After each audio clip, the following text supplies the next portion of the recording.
Hello, Paula Lin. Hello. Good day. Always a pleasure to spend some time with you, Brianne. Yes, likewise. Very much so. Um, Today, we are meeting under some pretty potent astrology this week. What we have going on is Mars conjunct Pluto, the ruler of our North Node conjunct Pluto in Aquarius, and tomorrow the ruler of our South Node, Venus, will be conjunct Aquarius, and Uh, so yeah, lots of new cycles birthing right now. And I think with this conjunction to Pluto and Aquarius, it's a perfect time to talk about why we love evolutionary astrology.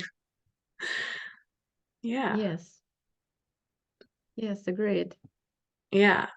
So this was a brilliant idea that Paula brought forward.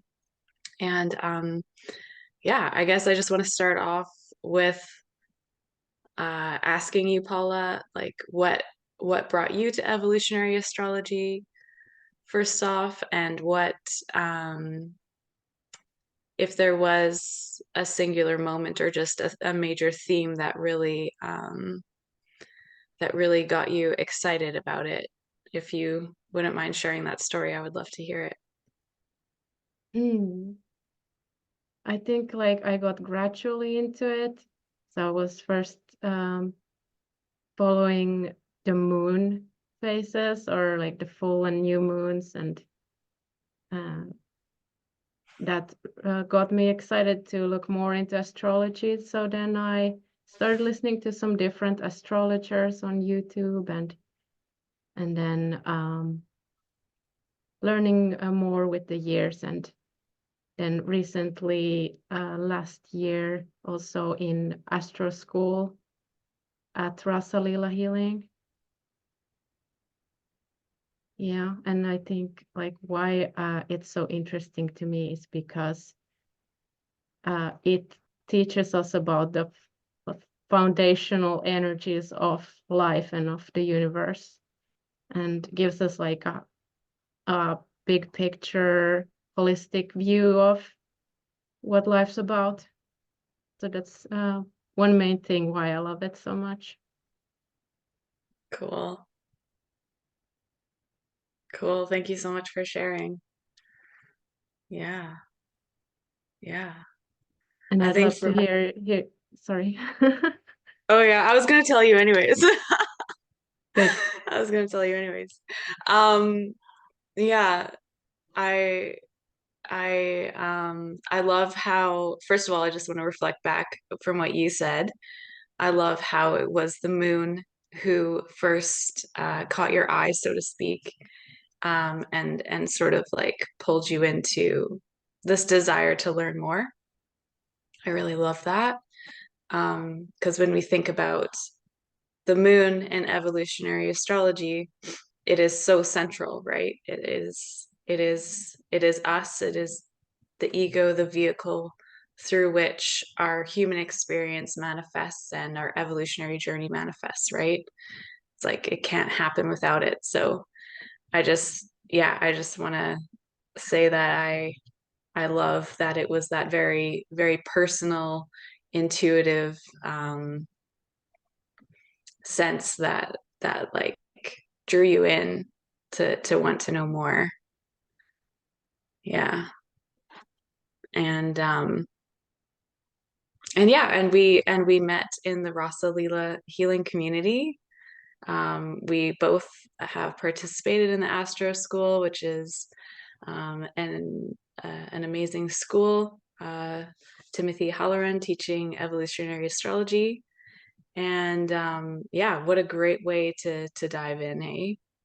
Um, when I was first learning in the Astro School, I was like, wow, finally something that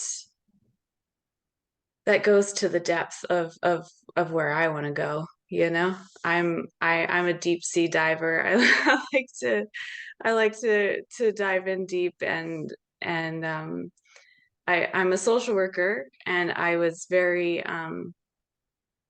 I've had many experiences as a social worker, many experiences with being frustrated at the lack of depth in the healing and in the approaches and in the support that we make available to folks. And then I also had, the opposite end of that spectrum where, I worked with amazing folks who really did understand that depth, and we were, creating all sorts of good mischief up and serving it to the people, and it wasn't until I learned evolutionary astrology that I was like, okay, this is like totally in alignment with my way of seeing the world, and how I want to serve others, like um not that everyone has to go to the very deep sea that I, am in, but just that, that I could that I could actually really see a soul for who they are in their individual unique nature, and have the capacity to go as deep as they are ready, right? um and so that is really why I fell in love with evolutionary astrology. But first and foremost, it really was about seeing the value of it for me personally, like, I don't know about you, but when when you learned your Pluto placement, it's like the first time you learn about it, you're like, holy moly. And then you start, deepening in your understanding, and it's like, okay, this is who I am, and this is why I am, and it's like, it's so, I want to say validating, but it's more than that. It's like, it's really, it's actually freeing, it's like, it's Mm. freeing to know that, like, this is who I am. And I think a lot of misconceptions around astrology is like, yeah, you'll learn what your fate is, like, you'll learn what your destiny is, like, that you will just be like this, and you'll be like this forever. And it's like, the evolutionary astrology approach is like, no, like, you are a living, breathing reflection of these signs and symbols, and you have free will, and you have the capacity to evolve or not, and it's really up to you, right? And so I love that about it as well. Yes, very much so. And yes, also personally, like coming into more self-awareness, and also of like the more challenging parts of our lives, and seeing how it's all reflected there is so fascinating, and how accurately through the themes of the different signs, planets, and houses. And yes, it is so important to have a language and different ways to talk about trauma and repression and other challenges in life too. It's like they don't go away by us not talking about them, so we need to find ways to talk about it. And I think Hmm. astrology is one way to start to explore those themes. Hmm. Yeah, totally. Yeah, it's inclusive. I think what I'm hearing from you is like, it's inclusive of like all of life. Yeah. Astrology doesn't just reflect the fun parts or the parts that we want to see. Like, sure, it can. Um, and it also reflects everything, and gives us an opportunity to, yeah, as you say, dive in and have a language for it all, right? Mm-hmm. Yes. Totally. and to become aware of more of what are our strengths and get kind of like a validation for that, I guess, but also like to get validated in our pain too, and maybe get some sort of pointers of what might be a more balanced way of integrating this energy. And that I think is also very helpful in learning like the maybe a bit more detached versions of all these energies, and then the more integrated, the more connected forms of them. Yeah, totally. And it's so fascinating to me how we can observe the cycles and rhythms of that detachment and closeness throughout throughout the season cycles and spirals in the zodiac, namely the phases of the moon. You know, if we were to think about the word detachment, I guess we would think about a full moon when the sun and moon are in opposition with one another, right? They have the most space between one another to observe in a more detached, objective way what is going on in relation to those symbols, right? And then as the moon wanes, you know, through the third quarter square back to new moon, it's like it's coming back into that closeness of self, but also through the lens of society as well on that side of the wheel too. And I guess the first part of that phase, half phase, is very personal. You know, the zodiac is a circle, and you know, houses 1 to 6 are, you know, the personal ones, and 7 through 12 the more branching out into, you know, others and community and society a bit more. I mean, super Like simplistic, but yeah. And so it's like, interpersonal. yeah, interpersonal, exactly. And so it's like, even if we just take that one exercise, following the phases of the moon throughout the month, we can begin to observe and feel and embody these cycles of detachment and closeness, you know, of like seeing these themes as, you know, just observable evidence, you know, like astrology is a science, right? It's like we can observe almost as if we were like a third party to our life what's happening through the lens of astrology, because we're like, you know, it was yeah, just a simple example for myself. When I first started you know, tracking the moon, I would be like, oh my gosh, every single month when the moon is conjunct my natal Pluto, I am crying, and you know, shit is like breaking down, and it is like it's a hard time. You know, and it was like just being able to like observe that from a more objective place of like I'm simply noticing a cycle here.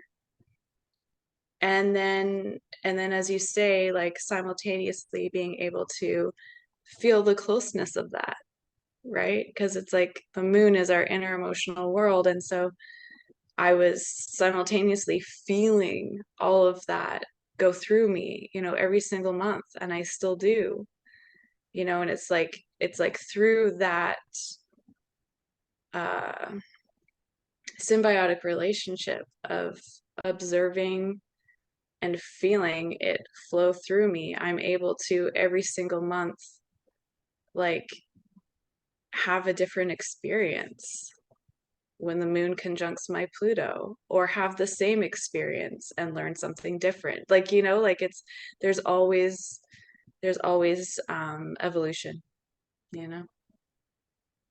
Yeah. And that wide perspective that astrology gives, it also helps to bring that awareness to it, like of these cycles, which is so fascinating to see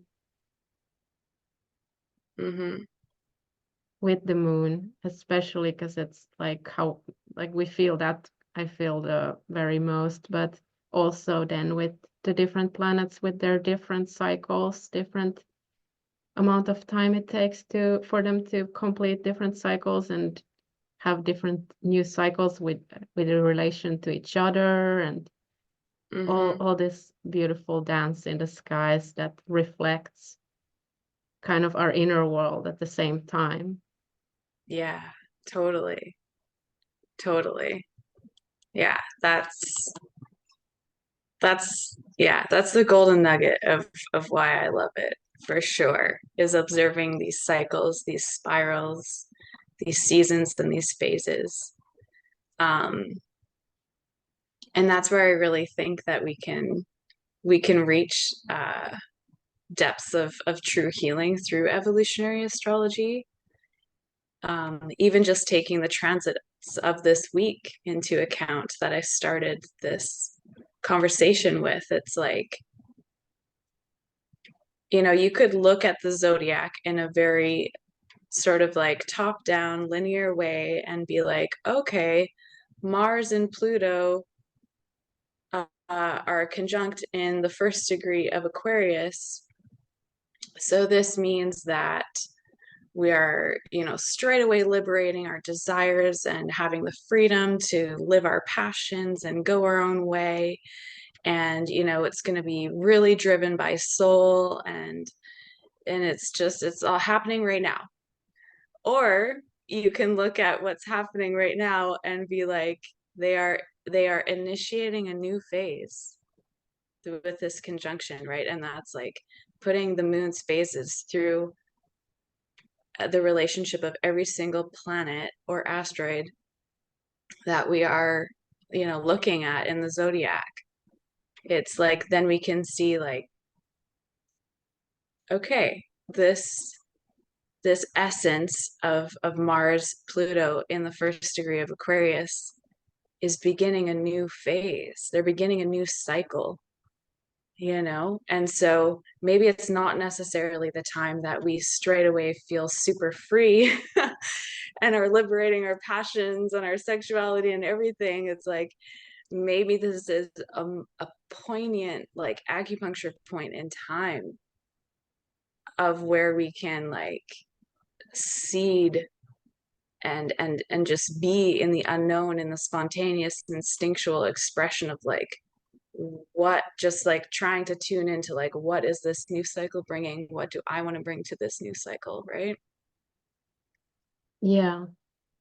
Yeah, Mm-hmm. and leading up to it too with the Yeah. balsamic phase, a lot of like letting go of like how we used to do these things. If it Mm-hmm. wasn't working, then Yeah. there's I know for me there's been a lot of that kind of themes going on with both Mars and Venus, and very much so like I don't think we're going to step instantly into the new. We're going to evolve into it through the cycle. Mm-hmm. Mm-hmm. Yeah, Yeah, totally. yeah, Mm-hmm. And it's such a treat to observe, even in these bigger cycles, with the outer planets. Well, Pluto is one of them that moves very slowly. It's such a treat to like see sort of where they've come from, where they're at now in relation to whatever symbol we want to look at, and then where it's headed. It's there's mm, there's always something telling about the phasal relationship between the planets. I really do. I really do love that part of evolutionary astrology a lot. being able to make the zodiac this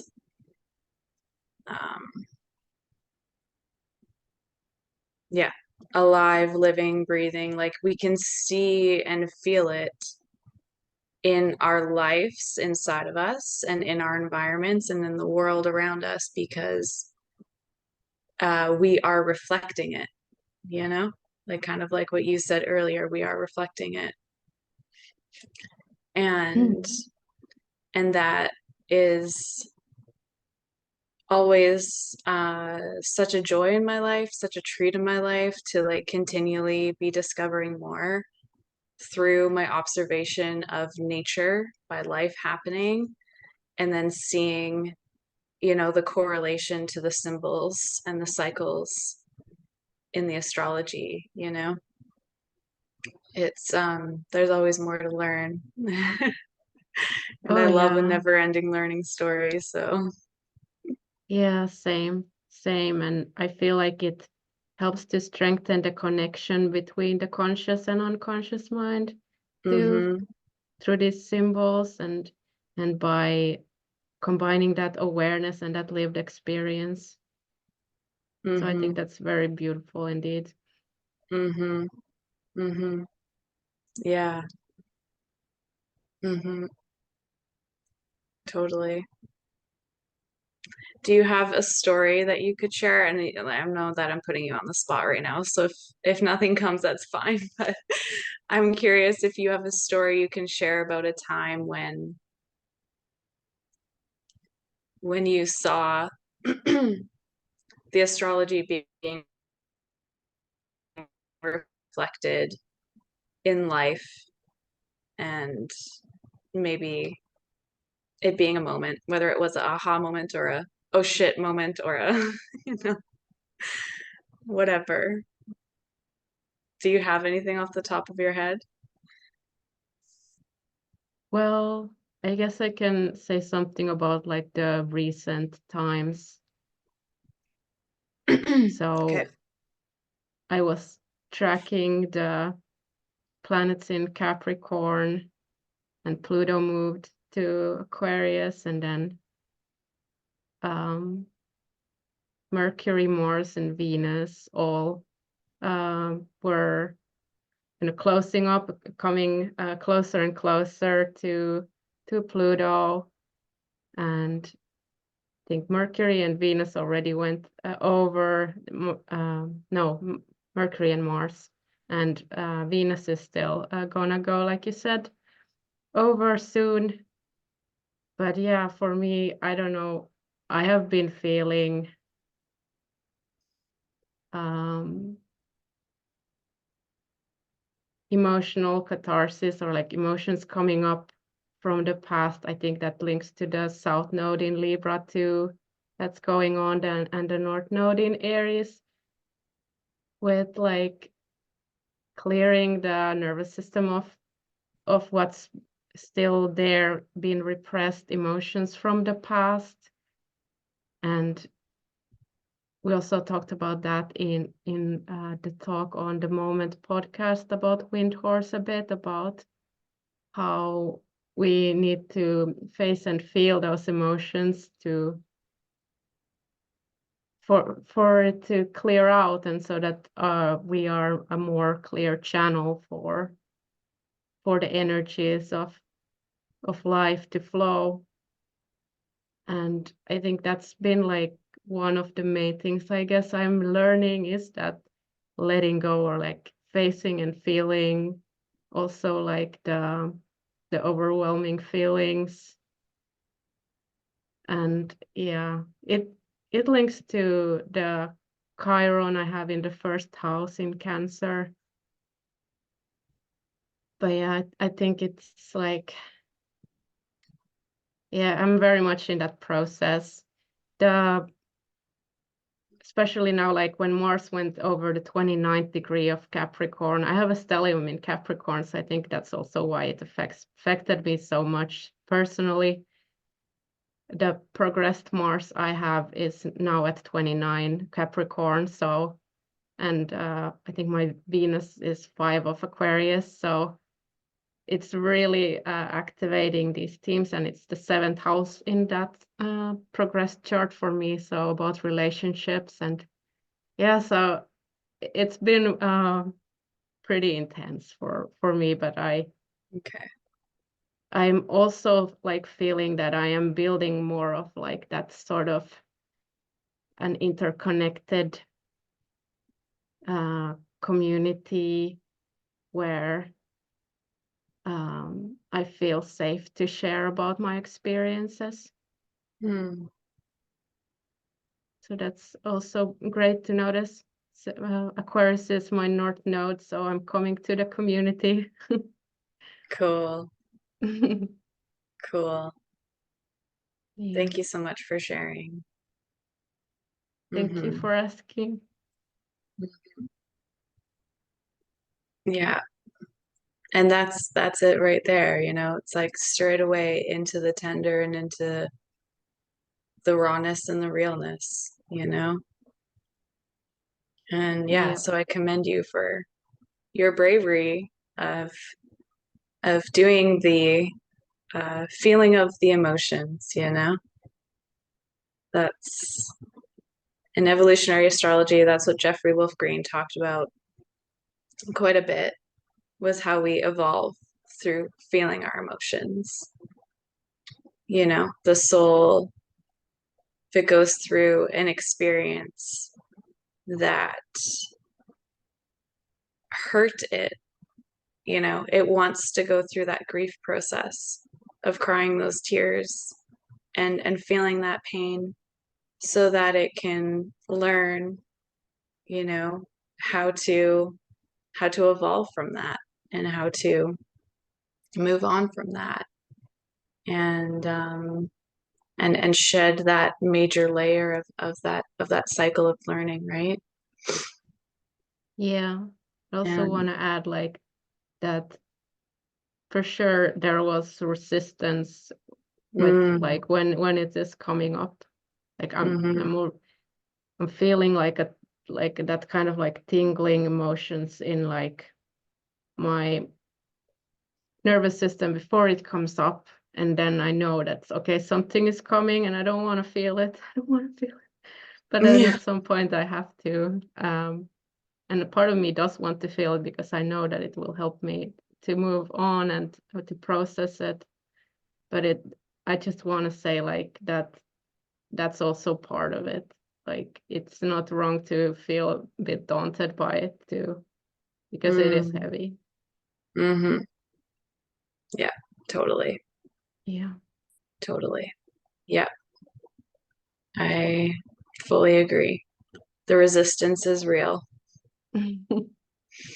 Yeah. And that's the beauty of these symbols, right? Like this, the symbol of Pluto, one of them, you know, the main bases of evolutionary astrology. It's like in Pluto, there is the soul and there is the evolutionary path of the soul, and there is the resistance to the evolutionary path of the soul. You know, it's like it's all there. It's all there happening all at once. Mm. Um, yeah, yeah, so fascinating. Hmm. Yeah. I I also think it's really fascinating how there is all of these cycles and spirals, phases and seasons happening that have been happening like an unfathomable amount of time before me and you got here on this planet, you know, and you know it's been happening forever, and and then that moment of incarnation when you, Paula Lin, as a soul, you know, first took your breath in this life on this planet, it's in that moment that your soul was reflected by the cosmos. And that is the imprint, that is you. I find that so unfathomably powerful. That moment that your soul left the Pisces web of everything and incarnated into this body this time around. It's like that's where we can see your soul. And um mm, uh yeah, the baseline for which your evolutionary journey is, it's like sure there is freedom that we can always evolve, but then there's this baseline of like we are who we are at the end of the day. Mm. And yeah, I like to I like to think of it like as a it's like we all have the same ingredients, but it's always a unique recipe. yeah, that's so true. That's so true. We all have a Pluto, we all have the moon's node somewhere. As a basis of evolutionary astrology is those symbols. We all have a sun, we all have it all. But yeah, you're right. The recipe is different for Mm. everybody. Yeah, so true. But so much to share and relate about too, even though it's unique for everyone, but Mm-hmm. so many of the same themes that we all Mm-hmm. encounter. Mm-hmm. Mm-hmm. Mm-hmm. Yeah. Mm-hmm. And that's another really beautiful part about astrology is learning it not only for ourselves but also with others, because we can see that we aren't alone in in our evolutionary journeys. Everybody's got an evolutionary journey and everybody's got growth edges going on. Everybody's got pain that they're trying to heal from. Everybody's got their own unique recipe of their gifts and their talents, and so it's such a treat to get together with others and to talk about life. We're talking about life at the end of the day, and seeing the humanity in that, how we're all here on this incarnation, you know, just trying to figure it out. Yeah, And we can learn so much from witnessing each other's journeys and learning from one another. so Mm-hmm. true. Mm-hmm. Yeah. Mm-hmm. Kitty's meowing. Mm. Um, I I kind of like jot noted a few things. I just want to see if I missed anything. No.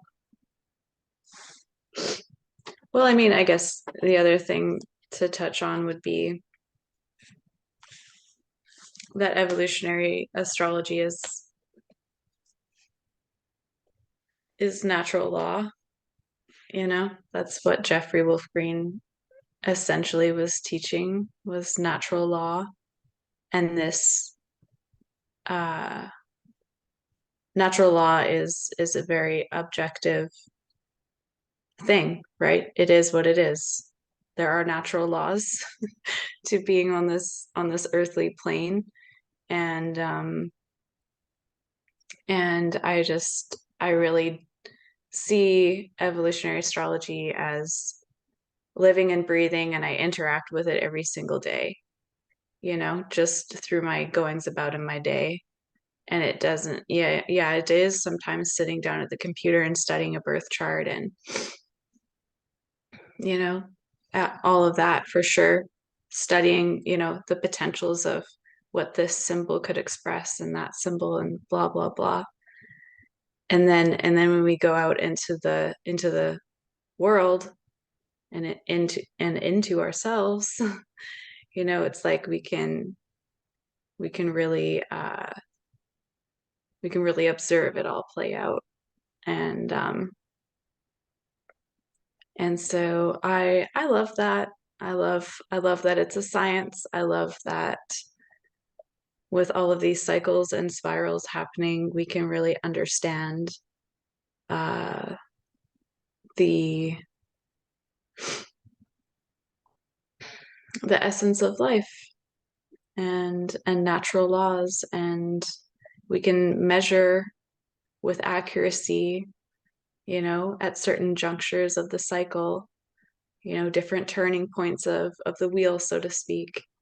And it's like constantly collecting information and measuring, you know, progress and outcomes and all of that. And I'm really excited for where I hope evolutionary astrology is heading, which is like I really want to be a part of making it a like recognizable, reputable, respectable science in the world of healing, you know? And I really want to be a part of making that change as best as I can. Mm. You know, that's what really excites me right now. Yes. And I really think that it's so needed out in the world. Mhm. Mhm. Yeah, totally. Mm. Yeah. Yeah, for sure. Is there anything else that you would like to add or say that you, yeah, didn't get to so far? I think we touched on a lot of good things already. I think maybe another talk sometime, but I want to thank you so, so very much for sharing space again together. And Mm-hmm. if you have a great time until we meet again. Awesome. Sounds good. Thank you so much, Paula. It's always a joy to speak with you. And yeah, thank you so much for creating this opportunity and for making it happen with me. It's been enjoyable. And until next time, yeah, take care. Yes, take care.